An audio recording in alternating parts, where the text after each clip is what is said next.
Say what? You gotta be kidding me, right? $1,300 to fix the generator?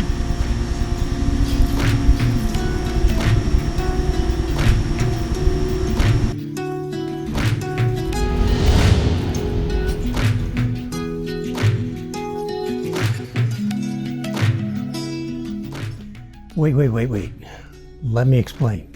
When we put the generator in, we knew there were issues, but they didn't seem insurmountable. Now, being a shade tree mechanic, unlike my dad, a real mechanic, I figured that replacing a few parts would be an easy fix to get the very low hour, basically new old stock, very solid and powerful gen set.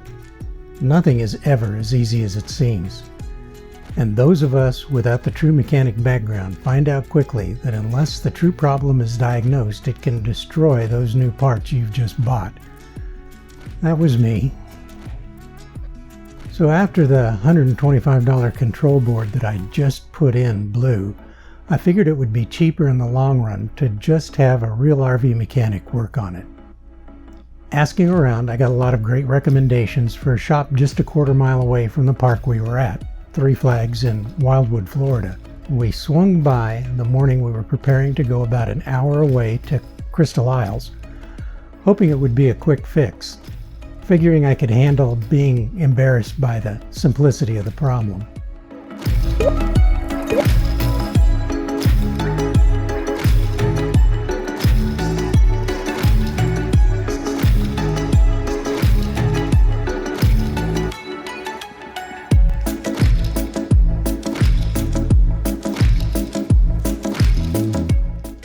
Well, after 3 or 4 hours of testing, it seemed it was going to take a lot longer to diagnose.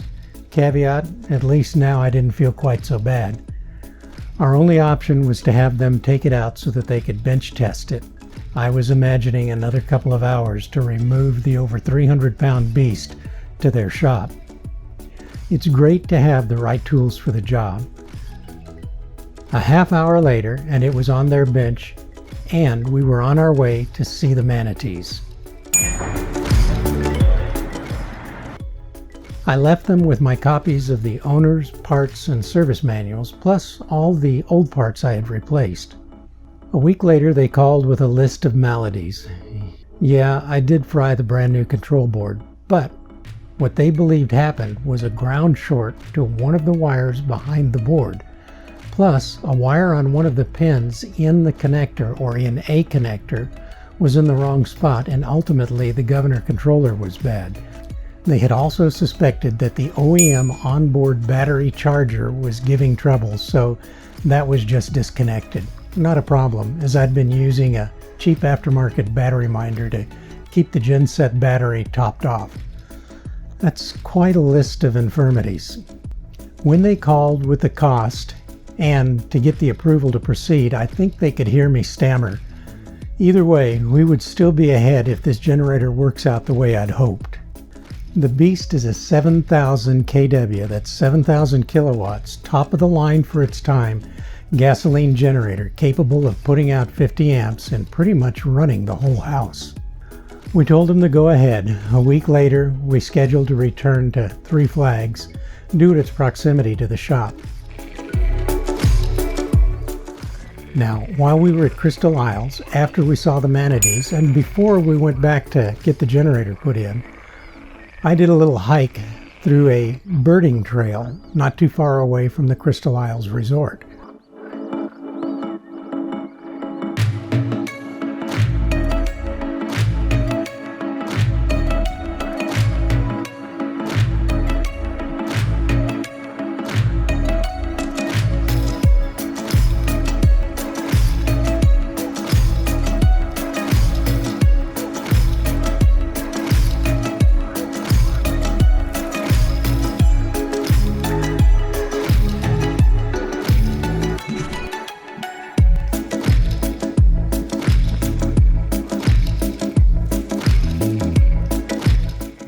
Went back for about a mile or two and got to see an awful lot of beautiful and really different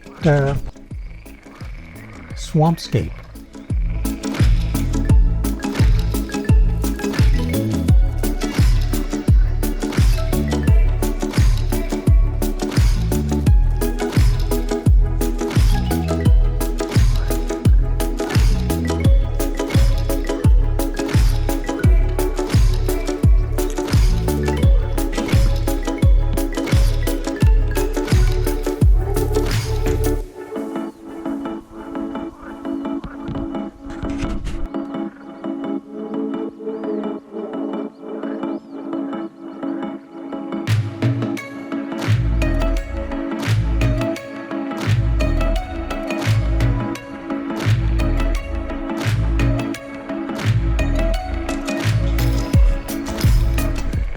Although I did believe every once in a while I could hear a gator working its way up on me, so not staying out there too long, turned around and headed back, and then in the next day or so, we headed back over to Three Flags to get the generator finished.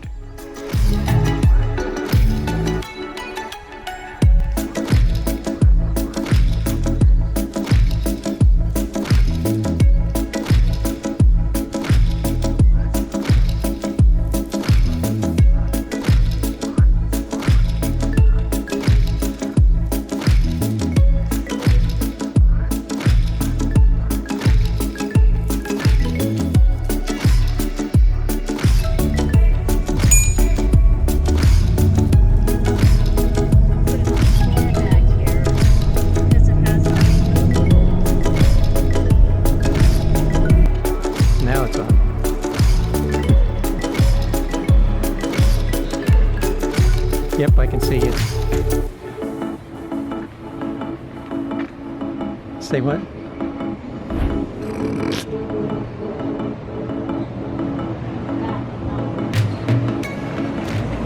We got the call that it was ready, and in 2 days we swung back into the shop and it was put back in. They even opened up the bottom of the doghouse, that's the generator housing, so it could breathe easier.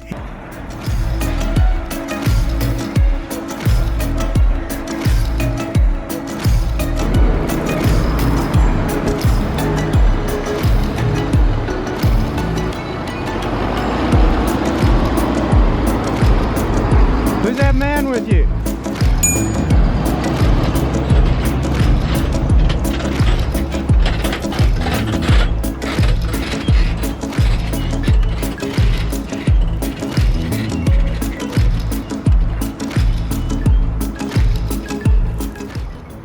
And added new 2-gauge, that's larger battery cables. Almost another 3 hours worth of work. We fired it up at the panel on the generator and it purred to life.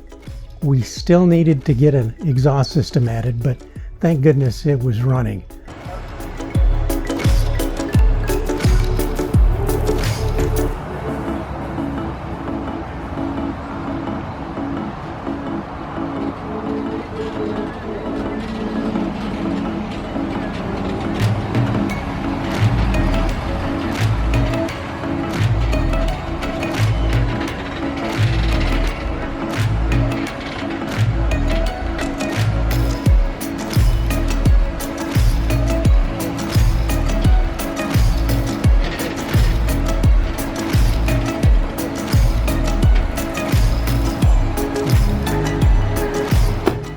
The mechanics took me into the RV and made sure that the remote panel worked, shutting the Marquis, that's the generator, down, then restarting it from inside the coach.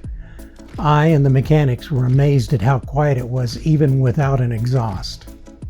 Next, we waited till we heard the auto transfer switch to the generator power source, then turned on both house ACs. The generator didn't even hiccup, and it did not noticeably bog down. We ran it for about half an hour before turning off the power draws, then the gen. They gave me a boatload of tips and tricks for keeping it healthy and best practices to keep us safe, and admonished us not to use it till we got a custom exhaust system on it. That is scheduled to be fabricated and mounted by an exhaust shop in the same town.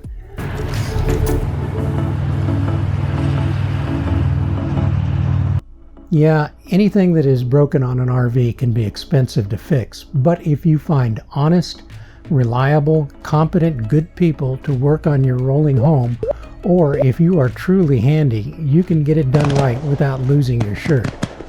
But do your research. We'd like to thank all of the folks at Allegiance RV for the reasonable and great work. Truly good people. We are hoping that if we need the power, the generator will be there for us. And thank you ahead of time for sharing in my object lesson. Hope your repairs are minor and few. See you next week. Travel safe.